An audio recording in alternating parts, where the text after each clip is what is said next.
அனைவருக்கும் வணக்கம். Welcome to Jose kitchen. இன்றைக்கி நம்ம ஜோஸ் கிச்சனில் ரெட் கலர் போர்பன் வச்சு மில்க் ஷேக் பண்ணலாம். இதுக்கு வந்து பால், போர்பன், பிஸ்கெட்டு, சர்க்கரை இது மட்டும் இருந்தால் போதும். ஐஸ் க்யூப் வேணுன்னா போட்டுக்கலாம், இல்லைனா வேண்டியதில்லை. இப்போ நம்ம ஜோஸ் கிச்சன் சேனலுக்கு நீங்கள் புதுசாக வந்திருக்கீங்க அப்படின்னா மறக்காமல் சேனலுக்கு சப்ஸ்கிரைப் பண்ணிக்கோங்க. பக்கத்தில் உள்ள பெல் ஐக்கானை கிளிக் பண்ணி ஆல் நோட்டிஃபிகேஷன் கொடுத்து வச்சுக்கோங்க.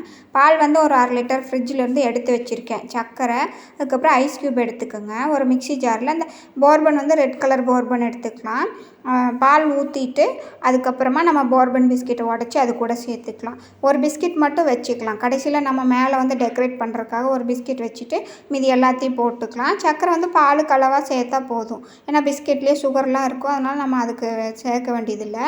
அதுக்கப்புறமா நம்ம ஐஸ் க்யூப் சேர்த்துக்கலாம். உங்களுக்கு எவ்வளோ ஐஸ் க்யூப் வேணுமோ அந்தளவு சேர்த்துக்கோங்க. சேர்த்துட்டு நல்லா பீட் பண்ணி எடுத்தோம்னா இந்த மில்க் ஷேக் வந்து ரெடி ஆயிரும். நீங்கள் வேணும்னா இது கூட ஐஸ் க்யூப் போடாமையும் இது சேர்த்து குடிக்கலாம், நல்லாயிருக்கும். இந்த வெயிலுக்கு வந்து ஐஸ் க்யூப் போட்டு குடித்தோம்னா தான் கொஞ்சம் நல்லாயிருக்கும். அதனால் ஐஸ் க்யூப் போட்டுக்கோங்க. போட்டுட்டு இந்த மாதிரி கிளாஸ் டம்ளரில் ஊற்றினோம்னா ரெடி ஆயிரும் இந்த மில்க் ஷேக்கு. நீங்கள் வேணால் போர்பனு, ஓரியோ இது மாதிரி நிறையா பிஸ்கெட் இருக்கு இல்லையா, அதில் எது வேணால் யூஸ் பண்ணிக்கலாம். நல்லாயிருக்கும் டேஸ்ட்டு. இது மாதிரி மேலே ஒரு ஐஸ் க்யூப் போட்டுட்டு நான் வந்து பிஸ்கெட்டை வந்து க்ரஷ் பண்ணி அது மேலே சேர்த்துருக்கேன்.